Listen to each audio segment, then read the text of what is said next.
Hi, it's Rachel. So I want to talk about there's changes that we go through as we start accepting really that love of God, because the love of God has always been there for us. But as I mentioned before, it's like that point of origin was covered.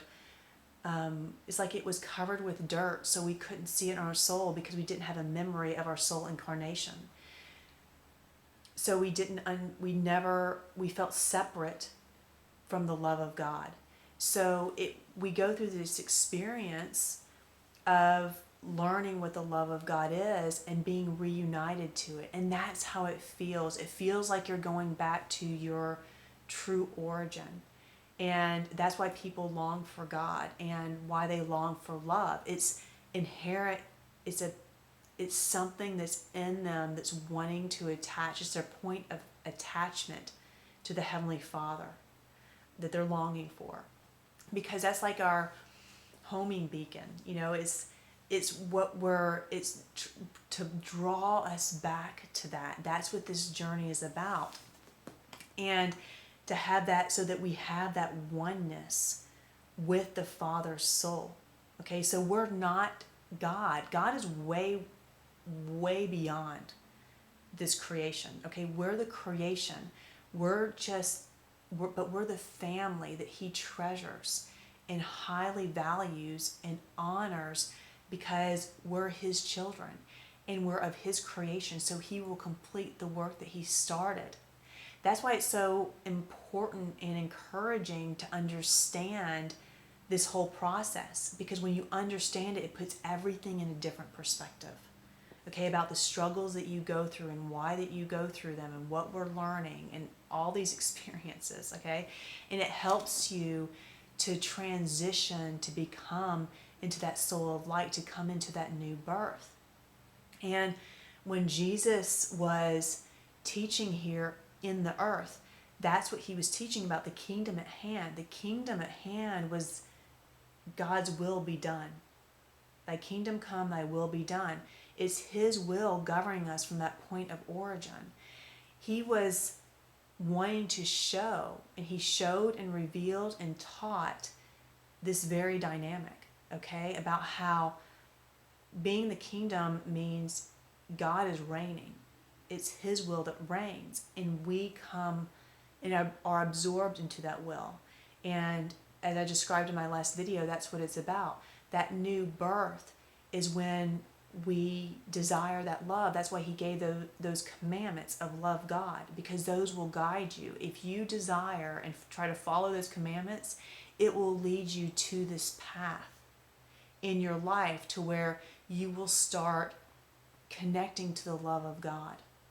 Okay, instead of bouncing around in the dark and in blindness and looking for love in all the wrong places, it helps you to get on the path of finding the true love and the source of love, and being connected and finding a oneness with that love, so that you're always abiding in it, which is always abiding in that truth.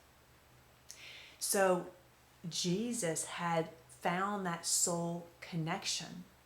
That's why He said, when you've seen me, you've seen the Father. Okay, He wasn't God. He wasn't the Father, but He was the Son. He was showing of creation, this is what we will be, reflections of the Father, which is the reflections of that truth and that love. Jesus had His own purpose here, and He still does, okay? He's His own unique individual person, like we each are. And we have to honor each one of our unique self. Okay, and that's very important to do, because that's honoring God and His creation and His work in our life. So it's important not to compare ourselves with each other or try to conform to some other image that we see, but to instead seek to let that individuality be expressed from the very core of our soul outward, and we find that true expression of who we are once we are connected in a conscious awareness to that soul of God. So Jesus was showing us that you connect to the Father, and it's like a new birth, because instead of coming out of that point of darkness and of not knowing, you're coming out of a point of origin of light of your Father. Being your true Heavenly Father is your true point of origin. And when that light, that dark spot is now, you realize, wait a minute, it's really light. You dust off the dirt and you see that light, and it starts flooding into your soul. Okay? And that becomes a very huge transformative time in your life. Okay? When you start understanding these things. When you start going through really coming out as that soul of light. So, because what happens is, once you start seeking, you start getting that spirit mind. Okay, so you have your self-mind, self-made mind, and you start getting the spirit-made mind. This is like the constructs of your soul, okay, being formed in truth. That's part of the purification, part of the preparation for your soul finding a oneness with God, because He's pure and He's holy, so that truth finds that oneness. And so once you find that oneness, that's when you come into that new birth. Okay, it's the oneness, it's a harmony with God within your soul. It's the spirit of truth that teaches you. It's the spirit of love that transforms you. So Jesus had this oneness in His soul with the Heavenly Father, so that He was a reflection. His individuality was the garment to God's soul. That's why He said, when you see me, you see the Father. He was a reflection of the truth and the love, okay, but in His own individuality. And He can't give us that, okay, but He showed us the way in the truth, and He opened up that path for us, okay. His Spirit instilled, because He found that oneness. When He spoke the words of life and the words of truth. Okay, and this is very important, because the truths are spirit. So when we take in those truths that He put into this earth realm, into this mortal realm, where we all walking around in darkness, it's like He came and showed us how to go to the light. So in a sense, He brought the light. Okay, that's why He said He's the light. So that, so as He showed the truths to us, you partake, you ate of those truths, you received them as your own, you learned of them, okay? Learning about love, loving God, learning about others, because that's a very deep path to walk. Okay, it's not simple, because we're talking about the divine love of God. That's why He said love God first. That's the first commandment.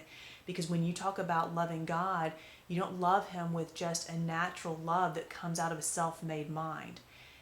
Loving God is loving Him with a divine love that comes from His love. That's why He loves us first.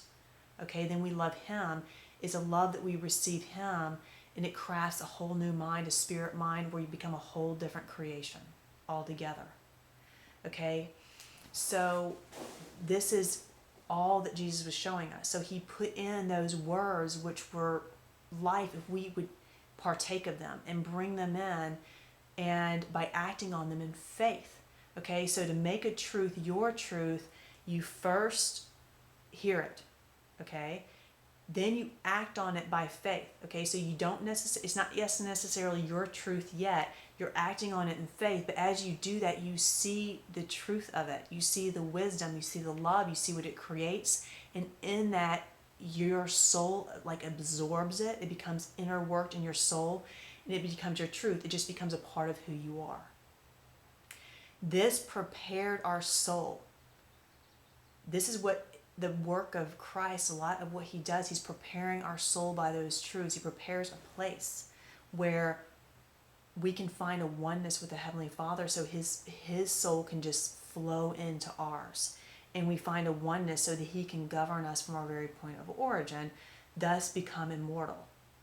So those truths that he put here, when we partake of them, and you can only, this is the interesting part, this is why the love of God is so important and those commandments are important, because you can only see the truths, even though they were spirit and they were life, you can only perceive them as they are when you come from the framework of love.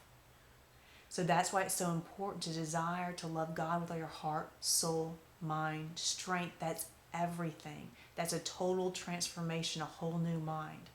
Okay? Because the constructs of your soul, that's what your mind is interpreting. It's the truths, okay, in which you function, in which you act, in which you express yourself. So all those constructs of our mind are being reshaped and formed, but we only see those truths that he spoke when we start receiving the love. So it's so important for us in our free will to choose, yes, we want to love God. Now, you won't be able to do that at first, but that's what this journey is about. He will teach you. That's the spirit of truth and the spirit of love, teaching you and showing you. That love starts revealing to you what the truths are, and you're like, oh, that's what he was saying. Okay? So his gift to us is very great in what he did. He deposited those words of life here. It's like he left the manna. We have to go gather and take it in and eat it. It's the words of life. It's the truth of life. It's taking that into our soul, which we can really do when we have that love. See, so these dynamics are all working together. And ultimately, it is so simple because it's just about seeking that love of God, because that will lead you to everything else. But this is how, but when you do that, all of these puzzle pieces, that spirit of truth will start putting together for you. Okay? And your soul will start to transform so that you can find the oneness, and then you will be a reflection of the soul of God as Jesus was reflecting the soul of the Father. Okay? That's why he called them brethren. When we have the kingdom within us, which is God's will reigning us from our very point of origin, that's he's king, not us. He's reigning, not us. Then his will is done, not ours. But again, it feels like ours because he's directing us from our point of origin. Then our soul expression, even though it's uniquely ours. So we have our expression, I have mine, you have yours, Jesus has his, someone else has his, and we all have our different roles that we play. They're all different and unique, but they're all coming from one source, and that creates the immortal harmony, which creates eternity and peace and not chaos and destruction. Okay? And we all will come into this place eventually. We're all growing in the womb, all at different, rates. It's all perfect. And eventually God will fill all in all, because that is the essence of divine love. Because when you're looking from the perspective of divine love, love never fails. He's creating a family of love, a family of his reflection. And this is what Jesus was showing, that he's the firstborn one, showing I'm of the Father's reflection. We are too. And he showed us the way by giving us the truths that we could partake of and showing us the love that we were to seek and reflecting to us what that looks like. Truly a masterful teacher in every way. So this is our journey here. So this was his thing. Hey, the kingdom's at hand, meaning you don't have to abide in the darkness, the suffering, the pain, the outer darkness. That's what your self-made mind is. It's the outer darkness. You don't have to abide there. You can come into the kingdom of light through a new birth, through that point of origin of your soul, which is your will being absorbed into God's, but know who your Heavenly Father is. Know the true God by knowing His love. And when you know His love, you know Him.